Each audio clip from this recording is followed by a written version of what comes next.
The UN General Assembly vote on the territorial integrity of Ukraine from Russia. So in blue are the countries that voted in favor of this. In red are the countries that voted against, so obviously Russia and Belarus. And in yellow are the countries that abstained from voting. Now that does not necessarily mean they did not vote. There's already a category for that. Venezuela, Iran, and a few more decided, yeah, we ain't even gonna show up. So the places that voted against Ukraine's territorial integrity is obviously Russia and Belarus, and then Syria and North Korea. Oh, and then also Nicaragua, which I'm a little surprised that number is so low. I thought Russia would have a bit more support here. There isn't a single country in the entire continent of Europe that didn't vote in favor of Ukraine. I guess there are some places that aren't actually in the UN, which is why you're seeing like white, and Kosovo is also not in the UN. It's also interesting to see some of the countries in the Western Hemisphere that didn't vote for Ukraine. Cuba and Venezuela, not that much of a surprise. Not sure what's going on in Bolivia though, or for that matter, Nicaragua, Honduras, or El Salvador. They all did something different, and there's probably a plethora of reasons why they decided to do this. It seems like Africa is continuing with their non-aligned policy. That was a big thing in the Cold War. This movement was a pretty big deal during that period. It's interesting that a lot of the countries in red was already like in the USA's,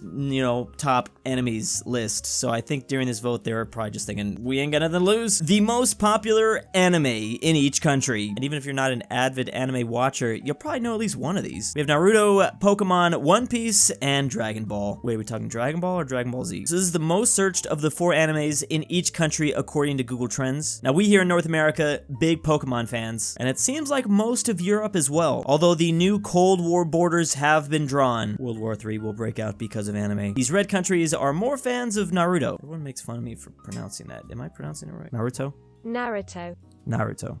Whoops. The one outlier in this continent is France, who is aligned with North Africa. They all love One Piece. They have time to watch all, 15,000 episodes. How many episodes is One Piece at now? It is over 1,000! Japan, China, and a lot of Southeast Asia, also big fans of One Piece. I feel like once you become a fan of One Piece, you really can't even afford to watch other animes. You don't have the time. You have to stay committed. Once you get sucked in, you're never getting out. And then unfortunately for Dragon Ball Z, they are showing up the least on this map, although they are big fans in Venezuela, Ecuador, Bolivia, and a few others. I'm actually surprised that Pokemon isn't showing up even more, just because you have the video games and all the merch. I always thought Pokemon ascended from being just an anime. Google Trends is kind of difficult to use just because there's so many different methods. There's the Pokemon video game series, the film, the topic. There's also manga you have to worry about, and different animated series. I don't even know why One Piece as a TV series, it's all just different. You search all time on Google Trends though, it seemed like Dragon Ball Z was by far beating out everyone. And right around 2018, it fell with the rest of the pack basically. I feel like there's a severe lack of Yu-Gi-Oh missing. This map is showing 3,500 shipwrecks around Ireland. Now, is this normal for shipwrecks to more often occur alongside coastlines? I would assume so, just because more traffic is going on there. Also, you're gonna be way better off. It would suck if you got shipwrecked way out here. I'm also assuming there's probably more things you gotta dodge out here next to the coast. I like the shipwrecks that happened inside of Ireland too. That's impressive. One thing I think this map is kind of telling us is that no one heads directly west from this island. No one is going from Connaught directly to Canada, I guess, in a straight line. But then again, that might just be a flat map thing, because, yeah, globe. Or maybe they are, and they just aren't getting in wrecks. I know this is anecdotal, but now I'll be terrified to ever be on a ship near this island. The many different definitions of America. So a lot of people get mad at us for referring to ourselves as America, as if we're the only part of America. If you live in North America or South America, you are technically American. So that's why all this is gonna be green. Then we have Latino America, which I will have to discuss a little bit later. I have a bone with you to pick.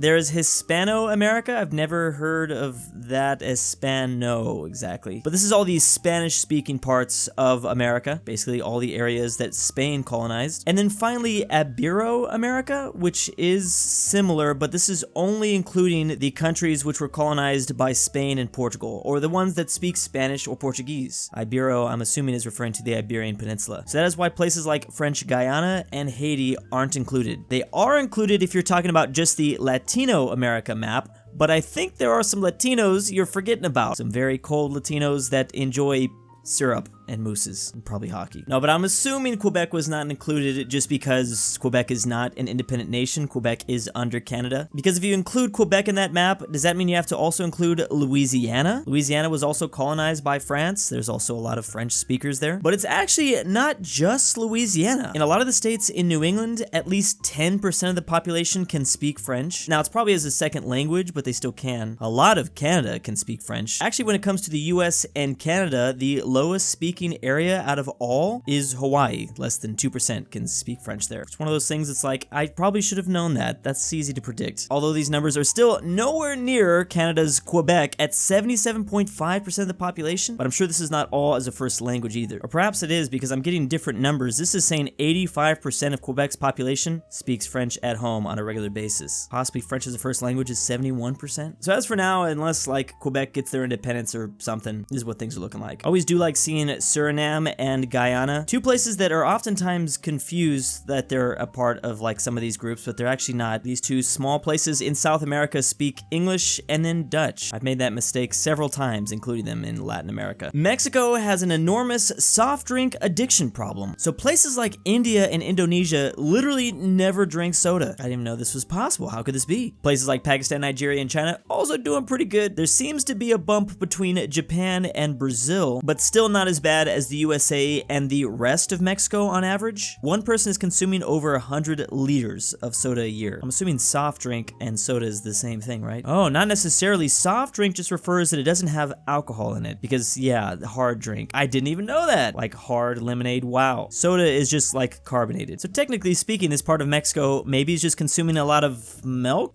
I don't think that's what they're trying to go for here though. So the average resident of cheapest Mexico drinks 4.5 liters of Coke per day, giving them an annual consumption of almost 800 liters. I think the height of my Coca-Cola addiction at one point got to like maybe 2 cans in a day. My mom told me to stop and I had to stop. I really hope this is not due to the fact that there's no fresh drinking water. I could see how that could be the case. Sometimes soda is like cheaper than water too, in really weird areas. This is the perfect time to advocate for everyone to become a hydro homie when you're drinking water too fast and spill some on your shirt. Just a small price to pay for hydration. Where in the world do people use metric and imperial? Is one of those maps that's just been ingrained inside my mind. There's only 2 other places in the world that use the same measuring system as we do in the US. That is Liberia, because that was like some weird colony thing that we tried to do, and then Myanmar, which I don't know why. I don't know how that happened. Something having to do with isolating themselves after they gained independence from Britain. Although Myanmar is in the process of adopting the metric system now that it is open to the rest of the world. I wonder if this is going to change at all. I know there's a lot of chaos happening here. And then there's the British, who use a mixture of the two, or they're just doing something completely different, right? Something about 12 stone. For this nation that was so good at colonizing and like spreading their own ideas to the rest of the world, it's weird to see this is the one thing that like didn't go everywhere. The UK, where the fuel is sold in liters, but fuel economy is measured in miles per gallon. Milk is sold in metric measurements. But the most popular size is this liter bottle, which is actually just 4 pints. Seems pretty complicated. But apparently there are more countries that might be considered on the line. They might have a mixed measuring system, Canada being one of them. A more accurate world map showing the most popular subreddits in each country. So I think the only outlier here is going to be in the US, where R News is the top subreddit. Literally everywhere else is probably just going to be that country's own subreddit. How does the subreddit for Chad have 2 people?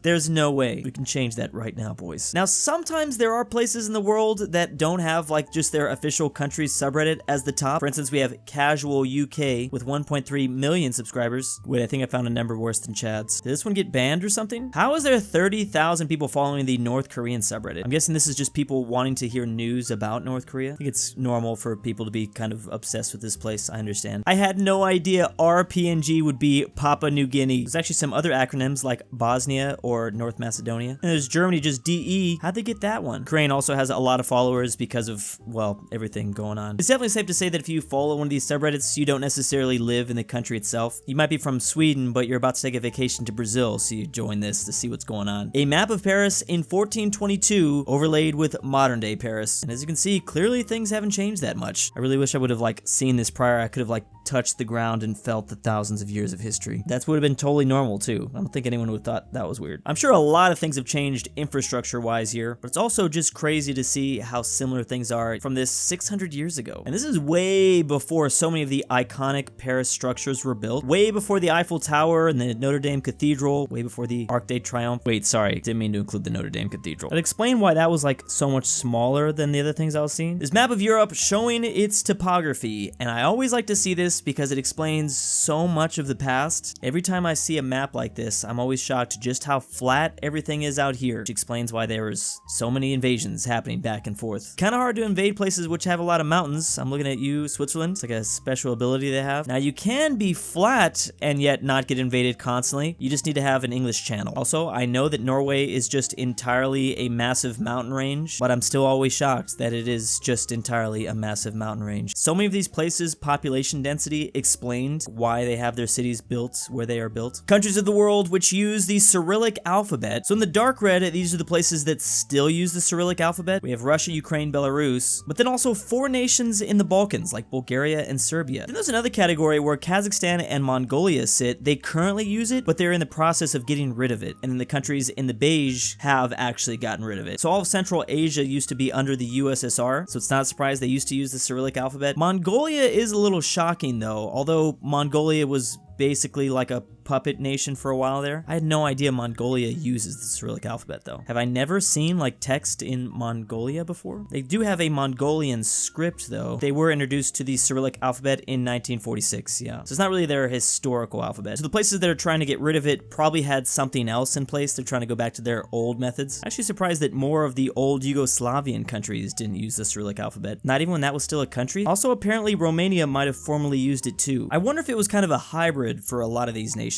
There were probably some things that like Georgia, for instance, had to have had something. I mean, I'm just assuming there was probably at some point a sign in Cyrillic in Georgia at some point in history. If that's the definition, then I think everyone uses Cyrillic alphabet then. Always forget that all these places use this alphabet, and it was actually made by little Bulgaria right here. They out here with their #1 export being letters. I had to learn this one the hard way the first time I came to Europe. Many different outlets used around the world. So we in the US use type A and type B, which is also used by Mexico, Canada, and Japan.